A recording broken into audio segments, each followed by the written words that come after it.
I'm Larry Kiley. My name is Hap Halloran. Hap Halloran.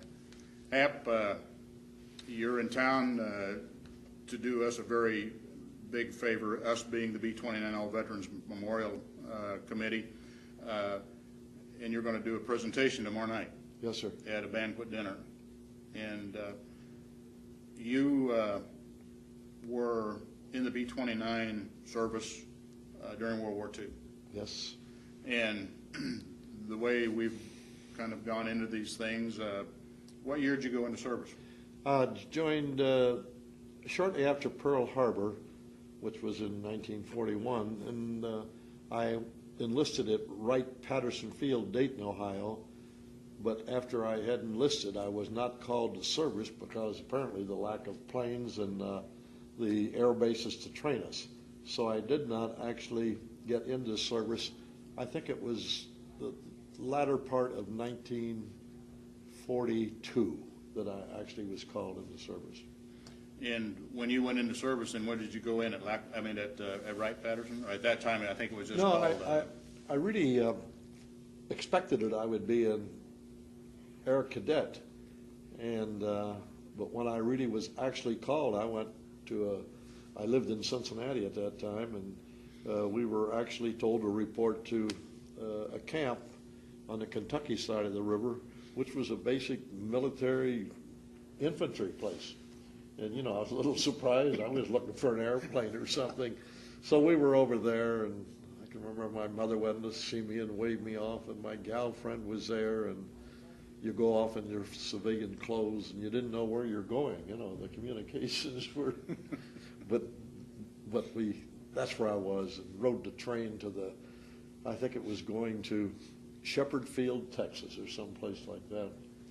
And so we did that, and I think part of the mystique of being in the service, and I recommend 2 years service for all of youth today, to get in there and be with people and understand real life. And so I milked that for all it was worth, from an understanding of the new world versus living in a small town where I was, and that was great. If going along with that train of thought, people who never get more than 60 miles from home, as they say, and they just never have experiences, do they? No, you get locked into a certain knowledge level and a decision-making level. I can say this now, but if I hadn't gotten out of town, I'd been one of those straight John guys, you know. And the way it is they look straight down, and all they can see is a tunnel, and that's pretty much it. Yeah. If it didn't happen in my county, well, it didn't happen. Not important. Not important. Yeah. Right. I shouldn't criticize that, but that's true. And then to be in, and you're doing this training and everything, and you're doing the exercises and the march-ons and the parades, and I said, when are we going to get into what I signed up for? And so finally did take the test, and I qualified as a navigator. And I love math, and I love this concept of working with the stars, and so I was pleased. I don't think I really would have made a great pilot. I wouldn't have felt safe for the other 10 guys as it turned up in the crew. But boy, when it came to navigation, I loved it, and I did a great job. And to do a 3-star fix and be able to plot those things in and magically advance us for the speed of your plane and say, guys, out to the right, 20 miles ahead, there's going to be an island. You know, you put your neck right on the line. And I love that. To solve that math problem, shooting the stars, today sometimes, well, I don't anymore since the incident in New York, but I'd be invited up in the cockpit, you know, we're going overseas, and with foreign airlines, why, they'll let you come up there. Not now, because all they do is just push a button, you know. I said, you guys really don't know what it's like to do a navigation over the ocean. Figures it for them. Yeah. When you went into service and you went to this infantry camp, and then you followed on, as you said, you took the test to be a navigator. Where did you go for navigation training? Went to Hondo, Texas, which is west of San Antonio. Then after we completed that was exciting stuff, really. Certain people, I want to sound like a snob now, but if you had a pretty good high level in the class, you know, as a grade level, why then you were given the opportunity to also participate, to volunteer to go into bombardier training.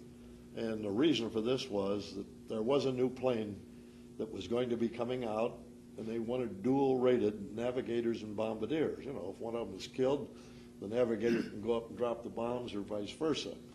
And you kind of skip that part about why. And so I volunteered to go in and completed bombardier training at Roswell, New Mexico.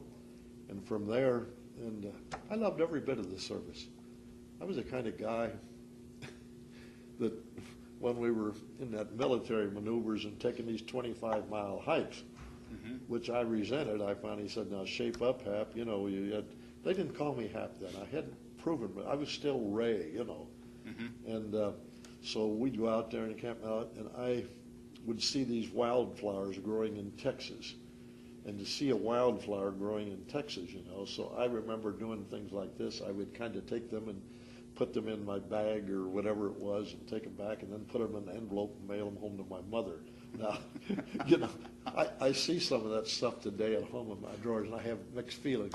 I wonder what the guys thought of me doing that, picking flowers on a 25-mile hike.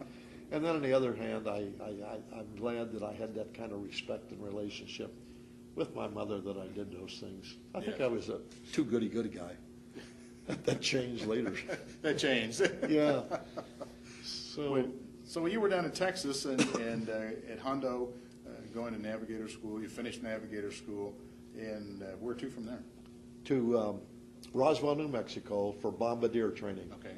Yeah. And that was sort of like a big carnival, and it was great to think that you could drop a bomb from 20,000 feet and twist those knobs and do it.